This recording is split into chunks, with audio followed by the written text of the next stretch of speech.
Everybody always asks, what is Edison format? But nobody ever asks, how is Edison format? Well, today I'm going to be answering that question, and also why is Edison format. I'm going to be talking about why Edison format is the number one most played alt format as of right now, and why it kind of took the Yu-Gi-Oh world by storm. Of course, it wouldn't be a recap video without giving props to Kazuki Takahashi, so at the beginning I just want to say mad respect to Kazuki Takahashi, may rest in peace, for giving us the greatest game of all time. Let's be real, Yu-Gi-Oh is one of the greatest games, if not the greatest game of all time, and it's all thanks to this dude here. All right, let's take a look at the timeline. Let's check out the timeline here.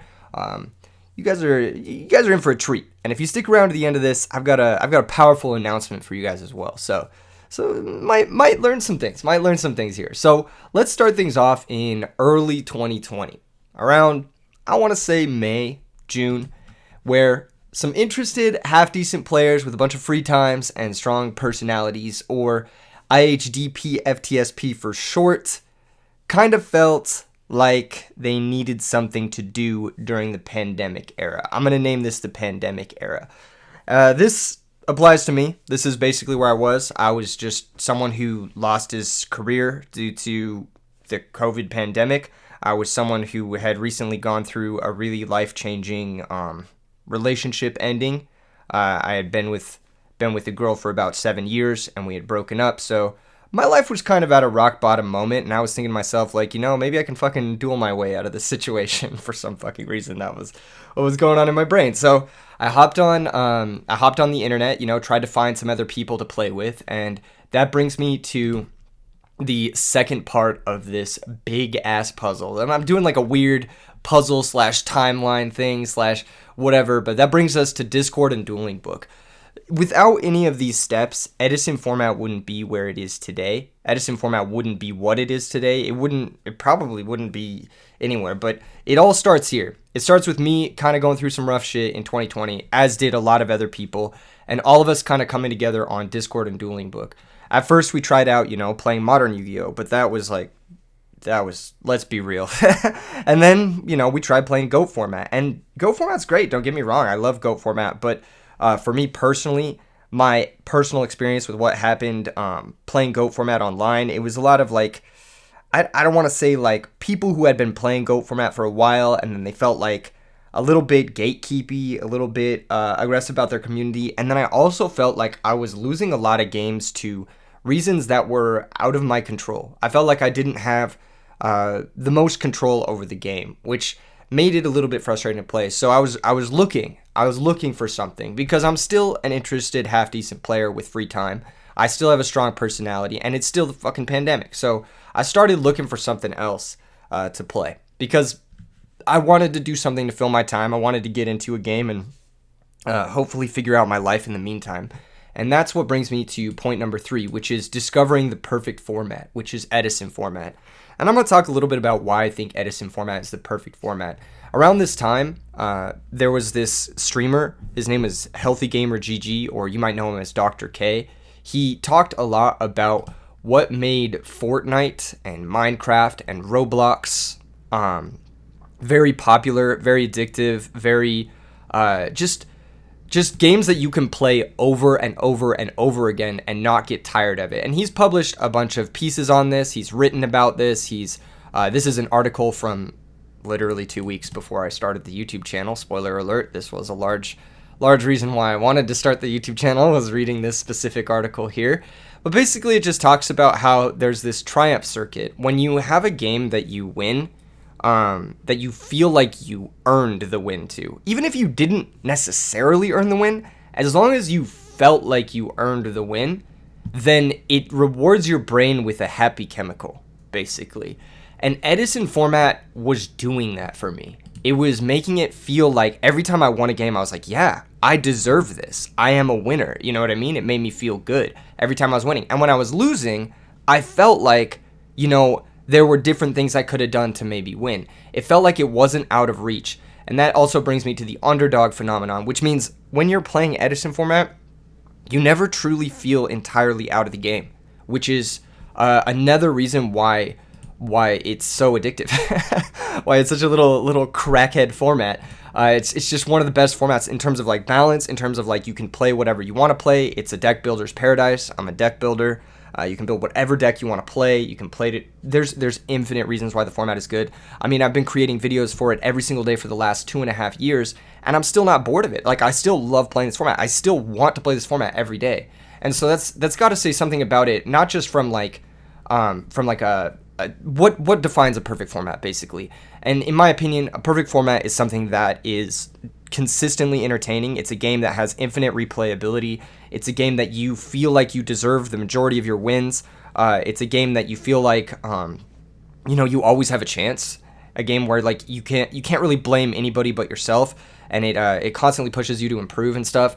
And then a game that also has that like tiny amount of variance, and I think Edison format has a decent amount of variance, but like it has the perfect level of variance so that you get that like gambler's rush as well. So discovering the perfect format kind of happened shortly after, like really shortly after I hopped on Discord and Dueling Book, after all of those things happened. So this is our timeline so far. We've gotten, me getting on Discord, me meeting up with like 3 or 4 other dudes, and then us playing Edison format and just figuring out like, damn, like this is fucking awesome. And shout out to Dr. K too, because I was listening to a lot of his stuff. I was watching a lot of his content, and he really got me thinking about like what makes a game good and what defines a perfect format or a perfect game, or what makes a game successful from the perspective of the player.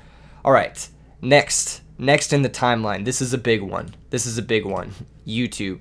So like everybody else in the fucking world during the pandemic, I had the brilliant idea of like, what if I uploaded YouTube videos? But I had a sneaking suspicion that because we had kind of this perfect format that existed in this moment in time. Obviously, you guys know what Edison format is. If you don't, then there's videos on my channel explaining what it is. But because we have this like beautiful gem of a format, I was thinking to myself, okay, nobody else is doing this. I've got a niche. I think this format has a lot of grounds to be like the #1 most watched like YouTube thing for Yu-Gi-Oh. It's just great because unlike modern Yu-Gi-Oh, if you don't know anything about Yu-Gi-Oh, you can start watching it and you can kind of piece it together, giving context clues. Whereas if you watch modern Yu-Gi-Oh without knowing certain things like what a normal summon is, like you're going to be so far behind when your opponent says stuff like hard once per turn, or they start link summoning and pendulum summoning. It's just like whatever. When you watch Edison format, even as a new viewer, you can kind of figure out what's going on. So I was thinking, you know what? Like as a joke, I got together with 3 or 4 other people that were consistently playing the format with me on Discord, and I was like, let's record a tier list video. And that's what we did. We recorded like a 13-minute like just ridiculous meme tier list video, and people started watching it. People were kind of interested. People were like, yo, what's going on here? What is this? And I think what really hit it off with this video is that there was just like 5 of us in a Discord call, like joking around and like having a good time. And I can't drive home how important it was that the vibe in this moment was good, because there are so many moments. There's so many moments on this timeline we're going to get into that if those moments didn't happen, if these things didn't happen, then we would not be here today talking about what we're going to be talking about later on in the timeline, which is crazy. But yeah, and some of these people that were in this video with me are like good friends of mine today, which is crazy. They're just people I randomly met on Discord, and now they're people I'm like traveling with to events and stuff, and like it's just an insane feeling. And a lot of people saw this video. A lot of people really liked it. It almost has 10,000 views now, even 2 years later, which is crazy. So we started a YouTube channel. We didn't know what we were going to do with it. We didn't really have a lot of ideas. We each had kind of different ideas. Some of us wanted to do things like just make funny meme videos for each other, for friends. Some of us wanted to make it more of a historical, like accuracy thing, talk about rulings, that sort of stuff. And I personally had kind of my own goal with it, and I voiced this with just about everyone who I talked to at the time, which was I want to make this big. I just want to see how big I can make this, because I have this like innate thing in my brain, and I think it's a human thing to want more. And I'm not sure why. I don't get it. I think it's like something in our survival mechanisms. I'm not sure what it is, but I was just like, this is really good. Everything up until this point is a really strong foundation, right? Like we have a bunch of decent players. We have a nice a place to hang out and actually play the game for free. And then we have what is fundamentally a perfect format in terms of at least content. And then on top of that, we have this platform, YouTube, which is insane for growth. So I was thinking, how big could we make this? And at this moment, after this tier list video came out, I had an idea. And like, I'm not going to lie, this idea kind of became an obsession. And we'll get into it a little bit later.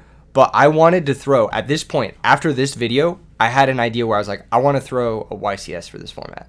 Like, I want to throw a big-ass tournament for Edison format. And that's when it started shaping kind of the rest of my input on this timeline and my input on the format, because all of a sudden, up until this point, I was just dicking around and having fun, which is important.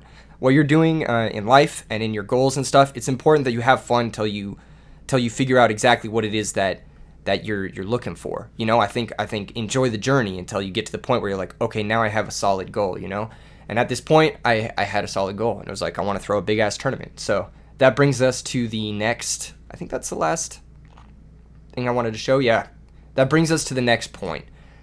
We are currently the loneliest and poorest demographic, and a lot of people were disenfranchised with the game, and we're all kind of coming out of the pandemic like, fuck me. Because that was really our time as a generation. I'm talking about like people ages like 18 to 28 roughly at this time.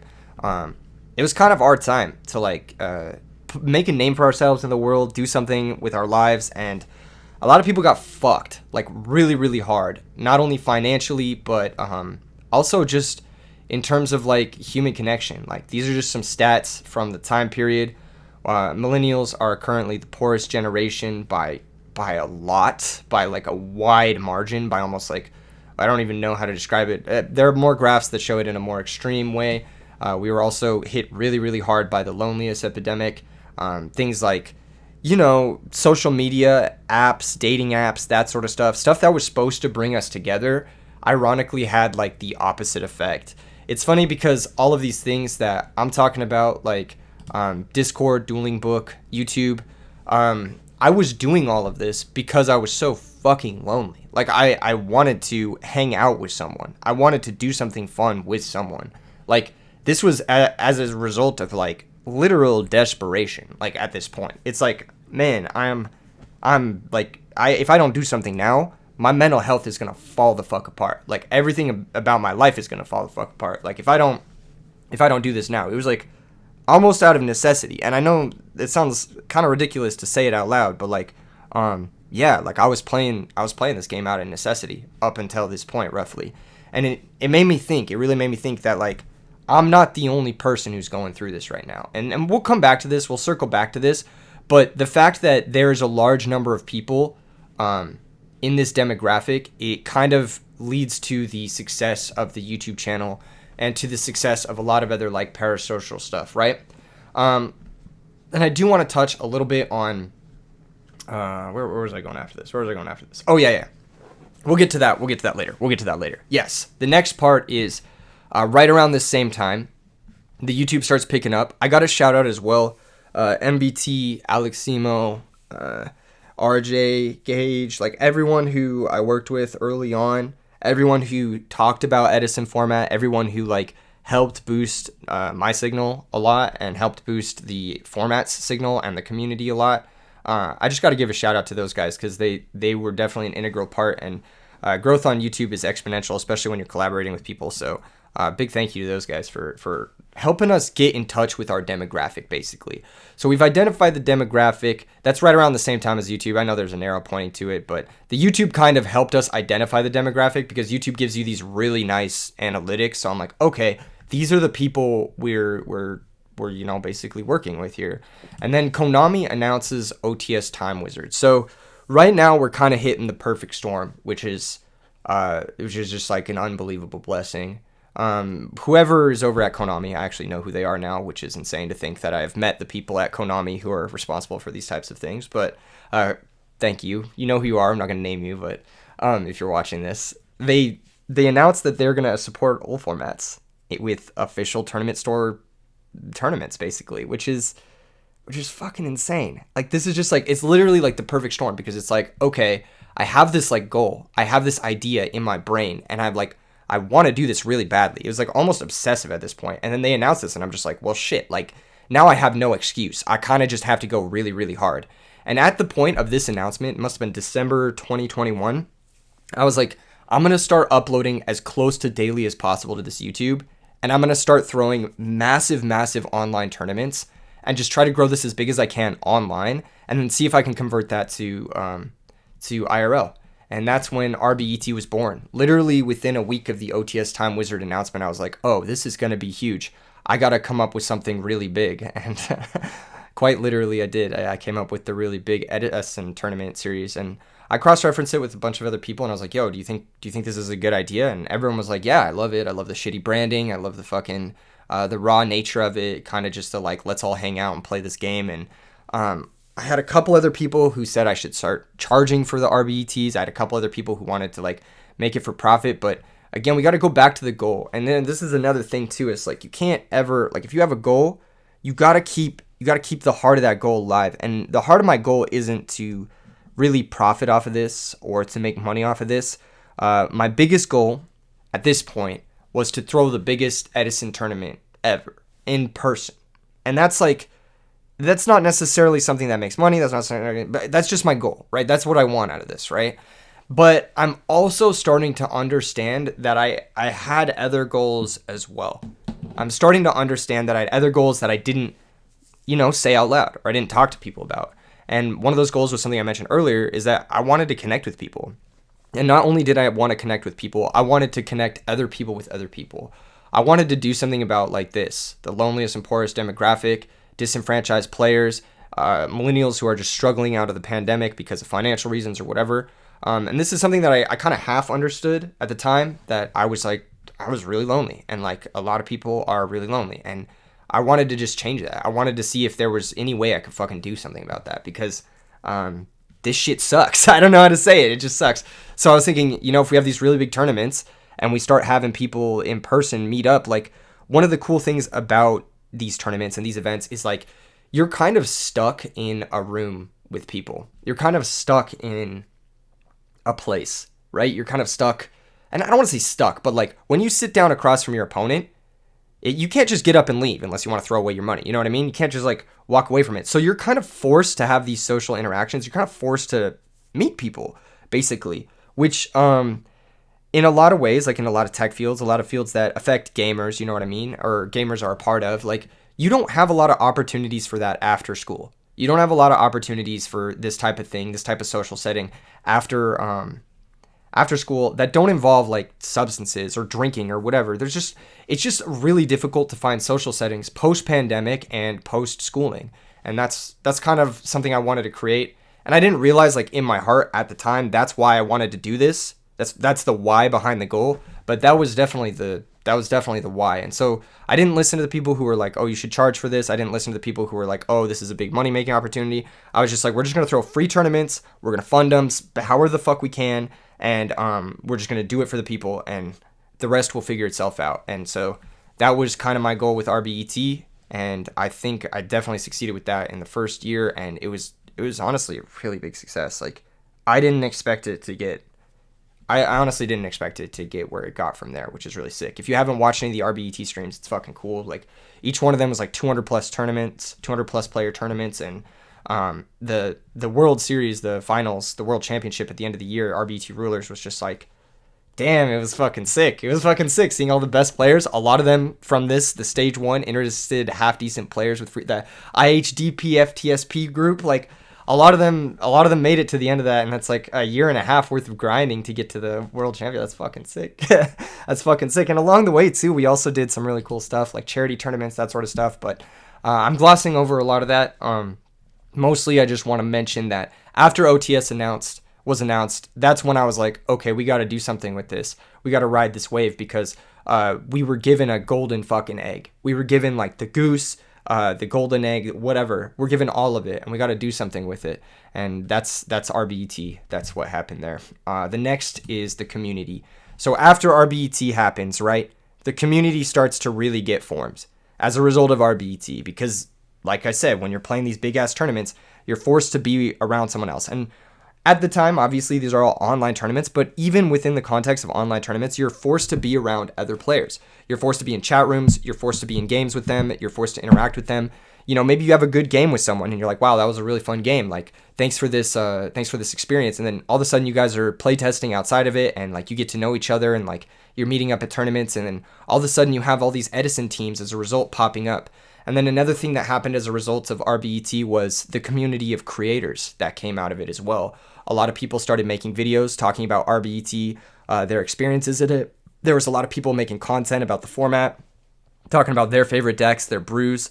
Obviously, if you're an Edison format content creator, you know, maybe leave a comment. I'll tell people to check you out or something like that. There's a million that are coming to mind, but a lot of them spawned from this as well. So not only were we giving people an opportunity to like, you know, connect themselves, but they were also starting their own like splinter communities and all this other stuff. And it's fucking sick. It was really, really sick to watch in real time. And I think it is honestly as a result of everything that happened before this in the timeline. All right, moving on. What is next? Oh, the most recent, the IRL era. Yes. So this is kind of where we're at now. In Edison format. This is where we had the first IRL RBET at Card Addiction. Shout out Card Addiction for letting me host it there. It sold out like almost immediately, which is crazy. That means the community is alive and strong, IRL as well. And then Konami, a multi-billion-dollar company, throws us this huge event at Nats. And then on top of that, they fire like over 100 side events for Edison at Yu-Gi-Oh! Nats. It was the first national championship that had more entrants for side events than the main event. Like, that is insane. Like, I don't even know how to put this into perspective for you guys. Yes, I am a little bit bummed, right? Because I wanted to be the first one to throw the biggest Edison tournament. But you know what? Konami doing it is like, that's like the next best thing, right? Like, that's fucking crazy. Like, it goes from like me and like 3 other guys literally just sitting there like fucking recording a stupid tier list video talking about 2 different relinquished decks that none of us had even played before, to like this multi-billion-dollar corporation throwing us a big fucking party in North Carolina. You know what I mean? Like, oh, dude, it's so sick. It's like actually insane to be a part of something like this, like, and to like watch it happen. It's like, I don't even know how to explain my feelings behind it. And not only that, but I gotta go to that event. You know what I mean? I gotta be there and I gotta meet so many fucking awesome people. Like, just so many cool people. And I want to take a minute to reflect on this, right? Like I was saying earlier, you know, we're the poorest and the fucking loneliest generation. And I get to go to this event. I get to see people who are making new friends, or they're there with friends they met in RBETs. They're there with friends who they met like on Discord, on Dueling Book, like as a part of this sort of like Edison revival sort of deal, which is, it like makes me emotional, like makes me really, really happy. And then another thing that people don't, I don't know, maybe this is something that I got recently put into perspective, but, you know, like around the time of the pandemic, we're all broke as shit. And the government's like, oh, we're going to give you a stimulus, you know what I mean? Like, we're going to give you the $2,000 or whatever the fuck. We're going to help you guys out because we know you're struggling. The motherfucker didn't do shit, you know what I mean? They didn't do shit. And like, I'm thinking about it, I'm like, we are the brokest motherfuckers. None of us have, like, not none of us, but it's the hardest it's ever been to get a house. It's the hardest it's ever been to get a college education. It's the hardest it's ever been for us to like generate capital and wealth. And something that is fucking crazy is like, if you look at like the cards, like the prices for these cards, like if you were a day one, like if you were one of these people and interested half decent IHD, PFTSP, whatever, and you bought some cards right now, you got a fucking stimulus check from this. All of your cards are at the very least 50% more than they were a year ago. At the very least, all of your Edison format cards. And if you had them since day one, which is like 2021, like you're probably up a couple grand. Like legit, I know I'm up a couple grand. I sold cards like over a year ago and I made a shitload of profit. It was more than any fucking government did for us, and we did it for ourselves. Like the community gave us that worth, that is fucking power, man. Like that is fucking crazy. Like I was thinking about it. I was like trying to put a number on it. I'm like, how much do you think like the Edison card market has increased over the last 3 years. Like we got TCG Player writing articles about the Edison boom. You know what I mean? We got fucking like main websites, multi-million-dollar corporations throwing us events. You know what I mean? Like, what does it fucking mean? Like, how do we quantify this? And we probably can't quantify it, but I'd estimate it's roughly in the millions. You know what I mean? Like that's millions of dollars of like generated value just from us as a community coming together and like giving each other worth, like giving our game something that matters, or giving our game like just literally the power of the community. And that just blows my fucking mind. Like that's just so cool. And every time someone gives me a card, they're like, yeah, I bought this card for 15 cents, but now it's worth whatever, but I don't care. Like, you know what I mean? Like I made a bunch off of Edison. Like I can't tell you how many people have told me that, and they'll give me like cards and I'll be like, dude, like you don't got to give me cards, man. Like thank you so much. And it's like, it's just fucking insane. It's like, it's so sick. It is so sick to see like being able to achieve what ultimately my heart goal was, which was to bring people together and to make people less fucking broke. Like, that's so sick. That's so fucking sick. And so, yeah, we're currently in the IRL era.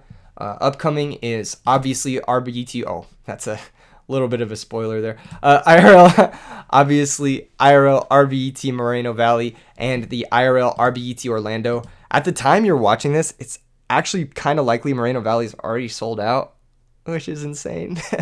It's just fucking cool. I'm like just so grateful for it, man. I'm just so fucking grateful. But RBT Orlando's about half full, little over half full. If the signups are still open for RBT Moreno Valley, then get them in while you can.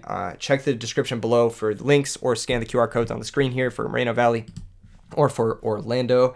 Yeah, and that's kind of where we're at. So the next big question is where are we going, right? Where are we going? How much did it take? How much did it take to get us here? Like kind of interesting to think about. I'm gonna try to quantify it. Right? So obviously this screenshot I leaked a little bit. There's been about 2.7 million views on my channel alone, which is, to put into perspective, it's like the entire city of Chicago, Illinois, all watched my channel, that's big. Chicago's one of the biggest cities in the United States.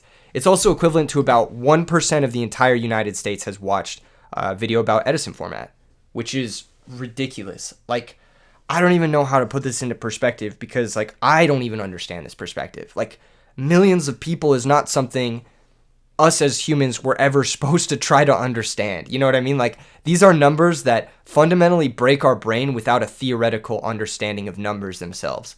That's how insane it is. Like, that's how big this fucking number is. This is crazy. Like, this is crazy to see. And how much of my time did this take? Well, this is a 600th video, like I said. And if we say roughly an hour of video, it took about 25 days of my life. Like, it's just something to think about. Right? 25 days of my life, and I brought 3 million people together. We brought each other some of the coolest tournaments of all time. We brought each other millions of dollars of worth in our card collections and in our just, you know, we stimulate the areas we visit too. Like when you have a fucking tournament, like the restaurants around that tournament like do well. Like everybody in the community does well when these things happen. So it's a big fucking deal. Like vendors are doing well. Edison is like now like 50-50 of everybody's vending at Yu-Gi-Oh stuff. And so I'm just like, oh, that's crazy. If you quantify it, like 25 days of my life, and I'm not going to pretend like I'm not a part of this, right? Obviously, I'm not going to pretend like a lot of other people didn't put in a lot of time to this either, but if I had the opportunity to give 25 days of my life to make something like this happen again, I would do it in a fucking heartbeat, which is kind of bringing me to my next point, right? Which is I still haven't really accomplished my initial goal, which is throw the biggest Edison tournament of all time. Yeah, even if both RBETs this year sell out, they will not be bigger than the event at Nats, which is just objective fact. And I want to throw something bigger than that. Like, that is still my goal, and I still haven't accomplished it. And that's why I'm going to announce this. The RRBET, the really, really big Edison tournament. I'm not really sure how I'm going to go about executing this, but sometime next year, and this is a promise to you guys, sometime next year, I'm going to throw a fucking big-ass Edison tournament. I'm talking like YCS size. I'm talking like, yeah, at least 500 players, I think. I think at least 500 players, and then I will have accomplished what I set out to accomplish. And like, damn, dude, this is fucking cool. Like, I don't often take the time to sit here and reflect, and like, I loosely scripted this. I didn't have like, I just had like main talking points, but like, now that I'm like actually sitting here and like talking about it and like thinking about what's happened over the last 2.5 years, I'm like, this is fucking cool, man. This is just so fucking cool. And it's really exciting. Like, that's just really fucking cool. I can't thank anyone. If you've ever like watched a video, liked a video, come to a tournament, if you've ever like bought an Edison card or whatever, like, I can't thank you enough for being a part of this. Like, and you're all my homies, like, so if you come to one of these events, it's like a party, dude. It's like a lot of fun, and that's kind of the vibe I want to keep. I want to keep the vibe from that very first video of just a bunch of friends hanging out, having a good time, playing a game they like, and I want to keep the vibe that it's for the community. You know what I mean? I don't want to like worry about like profits too much. Obviously, I want to make sure like if we're staffing people, that the people who are staffed get paid. You know what I mean? But I just want to make sure that like that this happens. I don't know. I just want to do something I'm fucking proud of. I don't even know how to put it into words. Like, I just want to do something like fucking cool and with my friends, and we're definitely doing that. So thanks for tuning in, guys. I'll see you in the next one. Peace.